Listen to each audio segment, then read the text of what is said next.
Well, tonight, the U.S. and Russia are involved in another old-fashioned Cold War-styled argument with lots of the usual finger-pointing coming from both sides. This time it involves two ships, one a U.S. cruiser and the other a Russian destroyer, who were competing for space in the western Pacific Ocean when they almost rammed each other.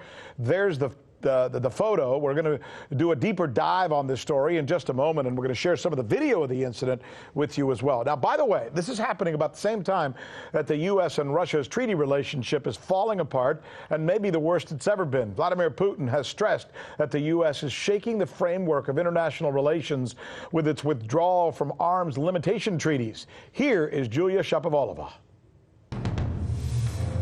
Vladimir Putin is in St. Petersburg this week to participate in the annual International Economic Forum and stressed to the chief editors of world news agencies that Russia can do without extending the Third Strategic Arms Reduction Treaty, known as START III. It was signed by the presidents of the United States and Russia back in 2010. Now we have an agenda on the extension of the START III treaty, but it's possible it won't be renewed. Our newest systems are to ensure the security of Russia for a fairly long historical perspective. I mean that we have made a significant step forward, and I must say bluntly, we have overtaken our competitors in this field in creating hyper-weapon systems. If no one wants to extend the START III treaty, then we won't either. We have already said 100 times that we are ready, but no one is negotiating with us so far. Putin also warned that by 2021 there will be no restrictions at all that will limit the arms race. Earlier, several U.S. Democratic senators, chairmen of international affairs committees, the armed forces and the intelligence services of the House of Representatives sent a letter to Donald Trump proposing to extend the START treaty. According to the letter, without the restrictions stipulated by the START treaty, Russia will be able to quickly increase its nuclear arsenal, forcing the U.S. to enter the arms race with the aim of achieving parity.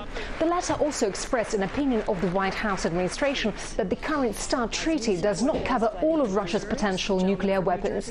The Russian leader also placed blame on the United States for the collapse of the treaty on the control of intermediate range and shorter range missiles. There, right in the documents, it is written that short-range and medium-range missiles cannot be placed on land. It is written directly. No, they've placed it in Romania and are putting them in Poland now too. This is a direct violation.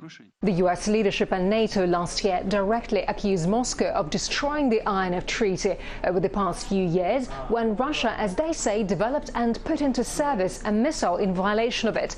Moscow denied it went against the treaty and rejected dismantling the weapons. Putin believes that in leaving the INF Treaty, the United States is continuing down a line of destroying the system of international arms control treaties that was begun, in the opinion of the Russian leader, by the George W. Bush administration in the early 2000s. According to the Russian president, that was the first step towards undermining the entire framework of international relations in the field of global security. For now, it appears the only thing the sides can agree on is a spate of accusations. Yulia Shapovalova for the news with Sanchez.